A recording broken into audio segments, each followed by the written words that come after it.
ಎಲ್ಲರಿಗೂ ಗೌರಿ ಗಣೇಶ ಹಬ್ಬದ ಶುಭಾಶಯಗಳು. ಗಣೇಶ ಚತುರ್ಥಿಯ ದಿನದಂದು ಗಣೇಶನಿಗೆ ಯಾವ ಹೂವಿನಿಂದ ಪೂಜಿಸಬೇಕು, ಹಾಗೆ ಯಾವ ತರದ ನೈವೇದ್ಯವನ್ನು ವರ್ಷ ಪೂರ್ತಿ ಗಣೇಶನ ಅನುಗ್ರಹ ಸಿಗುತ್ತದೆ ಎಂದು ತಿಳಿಯೋಣ. ಗಣೇಶ ಚತುರ್ಥಿಯ ದಿನದಂದು ಪೂಜಾ ರೂಮಿನಲ್ಲಿ ಪೂಜೆ ಮಾಡುವ ಸಮಯದಲ್ಲಿ ಪೀಠದ ಮೇಲೆ ಹಸಿರು ಬಣ್ಣದ ಬಟ್ಟೆಯನ್ನು ಹಾಕಬೇಕು. ಸಹಜವಾಗಿ ಗಣೇಶನ ಪೂಜೆಗೆ ಕೆಂಪು ಬಟ್ಟೆ ಅಥವಾ ಬಿಳಿ ಬಟ್ಟೆಯನ್ನು ಪೀಠದ ಮೇಲೆ ಹಾಕುತ್ತಾರೆ.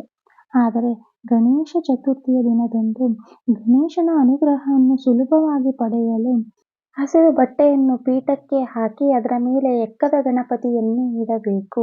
ಎಕ್ಕದ ಗಣಪತಿ ತುಂಬಾ ಶ್ರೇಷ್ಠವಾದದ್ದು. ಎಕ್ಕದ ಗಣಪತಿ ಇಲ್ಲದಿದ್ದರೆ ಮಣ್ಣಿನ ಗಣಪತಿಯೂ ಸಹ ಇಡಬಹುದು. ಹಾಗೆ ಗಣಪತಿಗೆ ಪ್ರತ್ಯೇಕ ಹೂವಿನಿಂದ ಪೂಜಿಸಬೇಕು. ಅದರಲ್ಲಿ ಕೆಂಪು ಹೂವೆಂದರೆ ಗಣಪತಿಗೆ ತುಂಬಾ ಪ್ರೀತಿ. ಕೆಂಪು ಹೂಗಳಿಂದ, ಕೆಂಪು ಅಕ್ಷತೆಗಳಿಂದ ಅರ್ಚನೆ ಮಾಡುತ್ತಾ ಪೂಜಿಸಬೇಕು. ಗಣೇಶ ಚತುರ್ಥಿ ದಿನದಂದು ಗಣೇಶನ ಅನುಗ್ರಹ ಸಿಗಬೇಕೆಂದರೆ ಸಾವಿಂತಿಗೆ ಹೂವಿನ ಗಣೇಶನ ಫೋಟೋ ಅಥವಾ ವಿಗ್ರಹಕ್ಕೆ ಹೂವಿನ ಹಾರವನ್ನು ಹಾಕುವುದರಿಂದ ಗಣೇಶನ ಅನುಗ್ರಹ ಸುಲಭವಾಗಿ ಸಿಗುತ್ತದೆ. ಗಣೇಶ ಚತುರ್ಥಿ ದಿನದಂದು ಗಣೇಶನಿಗೆ ಒಂದಾದರೂ ಕಮಲದ ಹೂವನ್ನು ಅರ್ಪಿಸಿದರೆ ಅಷ್ಟೈಶ್ವರ್ಯ ಪ್ರಾಪ್ತಿಯಾಗುತ್ತದೆ. ವಿದ್ಯಾರ್ಥಿಗಳು ಪರೀಕ್ಷೆಯಲ್ಲಿ ಉನ್ನತ ಸ್ಥಾನ ಪಡೆಯಲು ಗಣೇಶ ಚತುರ್ಥಿಯ ದಿನದಂದು ಗಣೇಶನಿಗೆ ಅರಿಶಿನ ಕಲಿಸಿದ ನೀರಿನಿಂದ ಅಭಿಷೇಕ ಮಾಡಿ ದನಗಳೆ ಹೂವನ್ನು ಒಂದೊಂದೇ ಇಡುತ್ತಾ ಓಂ ಸುಮುಖಾಯ ನಮಃ ಎಂದು 21 ಬಾರಿ ಹೇಳುತ್ತಾ ಪ್ರಾರ್ಥಿಸಬೇಕು. ಗಣೇಶನ ಚತುರ್ಥಿಯ ದಿನದಂದು ಗಣೇಶನನ್ನು ಪೂಜಿಸುವ ಪ್ರತಿಯೊಬ್ಬರು 21 ಪತ್ರೆಯನ್ನು ಇಡುತ್ತಾ 21 ನಾಮಗಳನ್ನು ಗಣೇಶನ ನಾಮಗಳನ್ನು ಗಣಪತಿಗೆ 21 ಪತ್ರೆಯನ್ನೇ ಏಕೆ ಇಟ್ಟು ಪೂಜಿಸಬೇಕು ಎಂದರೆ ಪಾರ್ವತಿಯು ಗಣೇಶನನ್ನು ಸೃಷ್ಟಿಸಬೇಕಾದರೆ ಗಣೇಶನ ಜೊತೆ 20 ಉಪ ಗಣಪತಿಯನ್ನು ಸೃಷ್ಟಿಸುತ್ತಾಳೆ. 21 ಪತ್ರೆಯಿಂದ ಗಣೇಶನನ್ನು ಪೂಜಿಸಿದರೆ ಹಾಗೆ ಉಪ ಗಣಪತಿಗಳನ್ನು ಪೂಜೆ ಮಾಡಲು ಪತ್ರೆಗಳು ಸಿಗದಿದ್ದರೆ 21 ಗರಿಕೆಯಿಂದ ಪೂಜಿಸಿದರೆ ಗಣೇಶನ ಸಂಪೂರ್ಣ ಅನುಗ್ರಹ ಸಿಗುತ್ತದೆ. ಗಣೇಶನಿಗೆ ಗರಿಕೆ ಎಂದರೆ ಇಷ್ಟ.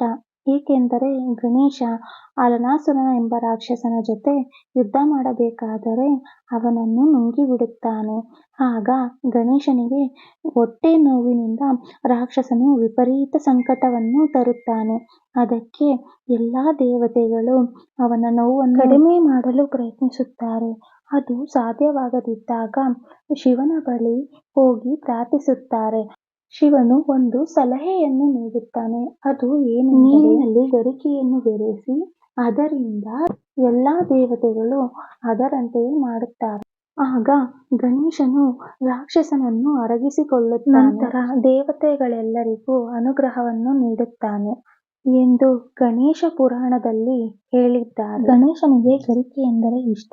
ಹಾಗೆ ಬೆಲ್ಲವನ್ನು ನೈವೇದ್ಯವಾಗಿ ಗಣೇಶನಿಗೆ ಇಟ್ಟರೆ ನಿಮ್ಮ ನಿಂತು ಹೋಗಿರುವ ಕೆಲಸಗಳು ವೇಗವಾಗಿ ಆಗುತ್ತವೆ.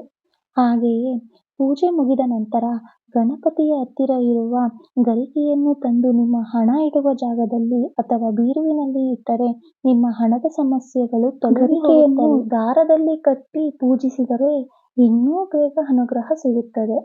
ತುಪ್ಪದಿಂದ ದೀಪಾರಾಧನೆ ಮಾಡಿದರೆ ಇಷ್ಟಾರ್ಥಗಳು ಸಿದ್ಧಿಯಾಗುತ್ತದೆ.